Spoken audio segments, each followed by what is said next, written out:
Mummy, ఇన్ని రోజుల తర్వాత తోబుట్టులు అంకల్స్ ఉన్నా హ్యాపీగా ఉంటే మీరెప్పుడు కోరుకున్నట్లే. మరియు నిజం చెప్పనా, ఇదంతా మంచి మంచి వల్లనే సాధ్యమైంది. లేదంటే ఏమయ్యేదో తెలీదు. మీ ఆశీర్వాదంతోనే ఆయన నాకు సహాయం చేయటానికి వచ్చారు. ఎంత బాగుండేదమ్మా. ప్రపంచంలో అబ్బాయిలందరూ ఆయనలా నాన్నలా ఉంటే ఆడవారిని గౌరవించేవారు. అమ్మాయిలు ఎంత ప్రశాంతంగా బ్రతకగలరో ఇంకా వారి తల్లిదండ్రులు ప్రశాంతంగా ఉండగలరు.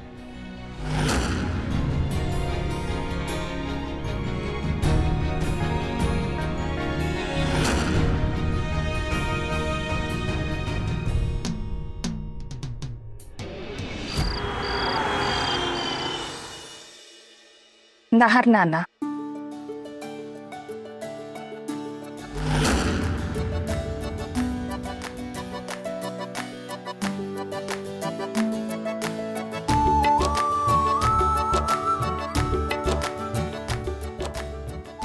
నీకు తెలుసు కదా, నువ్వు ఇంటికి వచ్చే వరకు నేను సరిగ్గా అన్నం తినలేను. చిందమ్మా, నేను ఎన్నిసార్లు లేపాను, భోజనం దగ్గర నా కోసం చూడకండి. ఇది నీకేమైంది? దెబ్బ ఎలా తగిలింది? రక్తం వచ్చిందా? డాక్టర్ చూపించావా? రిలాక్స్ పిన్ని, చిన్న దెబ్బే, తగ్గిపోతుంది. కానీ నార్, ఇది ఈ రుమాలేదో అమ్మాయితేలా ఉంది.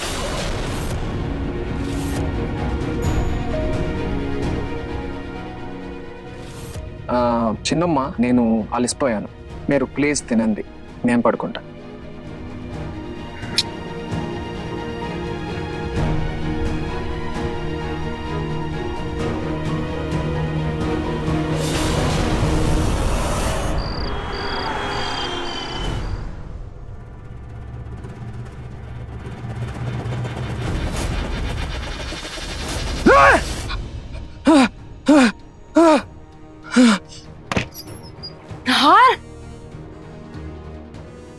ఏమైంది?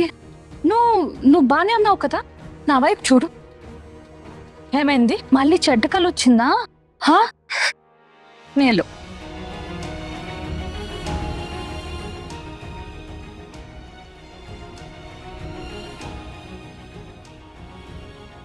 మెల్లగా, నిదానంగా విను. నువ్వు బానే ఉన్నావు కదా నహర్? పడుకో.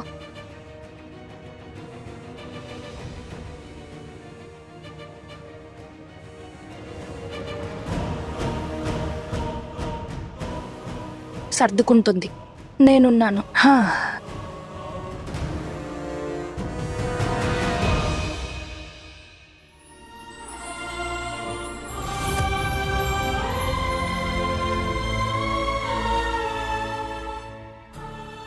సోనీ గారు, థ్యాంక్ యూ. మీరు లేకపోతే నహర్ను నేను ఒంటరిగా ఎలా సంపాదించేవాడినో తెలీదు. మీరు నహర్ను చాలా బాగా చూసుకున్నారు. చూడండి, నేను తండ్రినై ఉండి కూడా ఓడిపోతున్నాను, కానీ మీరు ఓటమి ఒప్పుకోలేదు. నహర్ తల్లిని నేను చూసుకోకపోతే ఇంకెవరు చూసుకుంటారు? సోనీ గారు, నేను చాలా అదృష్టవంతుణ్ణి. మీరు నా మరి నహర్ జీవితాల్లోకి వచ్చారు. నహర్ని విశ్రాంతి తీసుకోనివ్వండి. సరే,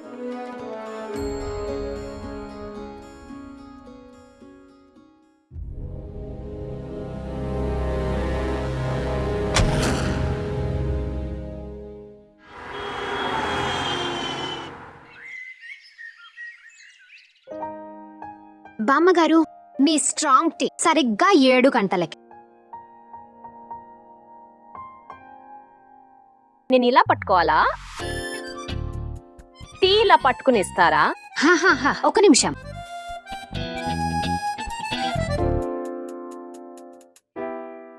తాతయ్య, చాయ్.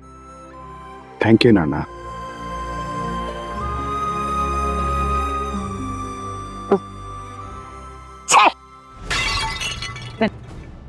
చాయా లేక నీళ్ళ? ఇందులో టీ పొడి, చక్కెర లేదు. ఏం చేసావు నువ్వు? నీ తల్లిదండ్రుడు నీకు టీ చేయడం కూడా నేర్పించలేదా? ఏమైంది పూనం, టీ బాగానే ఉంది కదా. బూడిద బాగుంది ప్రతీక్ వాళ్ళ నాన్న. వెళ్ళి నా కోసం ఒక కప్పు స్ట్రాంగ్ టీ తీసుకురా. స్ట్రాంగ్. బామ్మ, నేను టీ చేయనా? ఇంట్లో 100 పనులున్నాయి, కొంచెం పూర్తి చేయి. తనే చేస్తుంది చాయ్.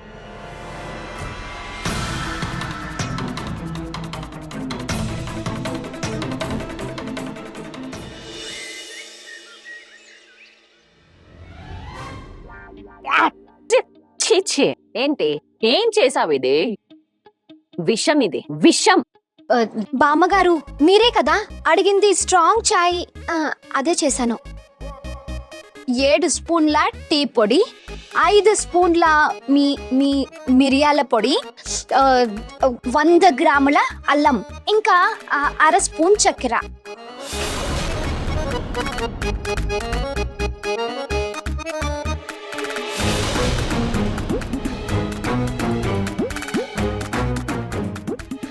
నన్ను ఎగతాళి చేస్తున్నావా? వెళ్ళు, వంటింట్లోకి వెళ్ళి వేరే పనులు చూసుకో. చూసారా, మన ఇంట్లో ఒక మంచి టీ కూడా తాగే అదృష్టం లేదు. చూసారా ప్రతీక్ వాళ్ళ నాన్న అది ఎలా మాట్లాడుతుందో చూసారా? ప్రతి కోడలు రుచితలా ఉండదు. మీరు మాట్లాడుతూనే ఉంటే తను వినాలా? బామ్మ, నేను వదినకు మీకు నచ్చినట్లు టీ చేయడం నేర్పిస్తాను.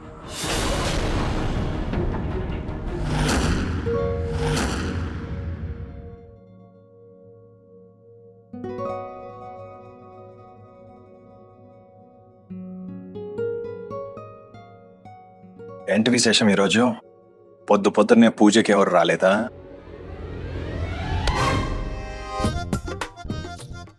అవని, నీకెన్నిసార్లు చెప్పా, ప్రసాదాన్ని ప్రసాదంలా తినాలి, కడుపు నిండా తినకూడదు. ఏంటమ్మా నువ్వెప్పుడు చూసినా అరుస్తూ ఉంటావు?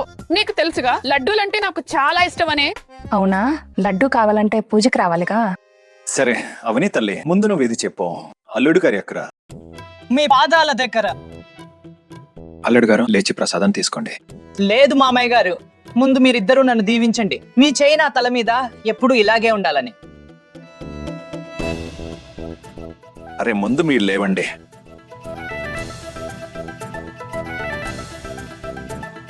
నానా, నా ఆశీస్సులు ఎప్పుడూ మీ ఇద్దరితో ఉంటాయి. వీరికి ప్రసాదం ఇవ్వండి.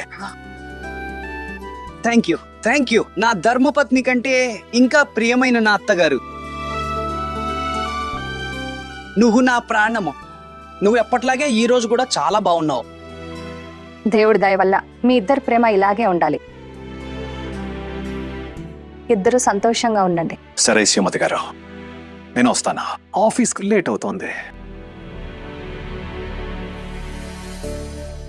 ఈ రోజు నా ఇద్దరు బావమరుదులు కనిపించడం లేదు.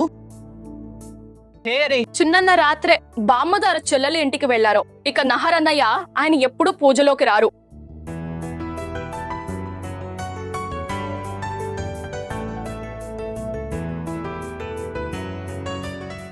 ఇదిగో పూజ కాగానే నహరన్నయ్య వచ్చారు.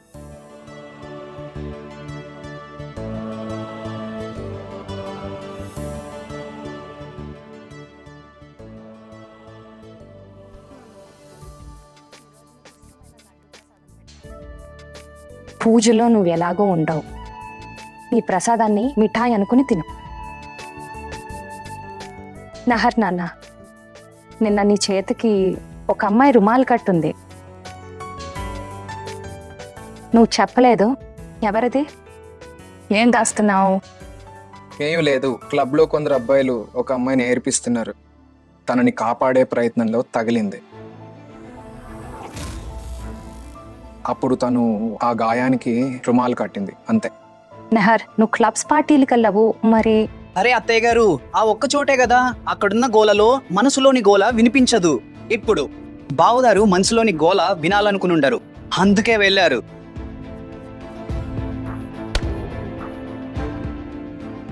ఇవన్నీ వదిలేయండి, టిఫిన్ చేద్దాం.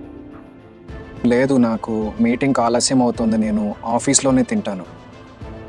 బాయ్.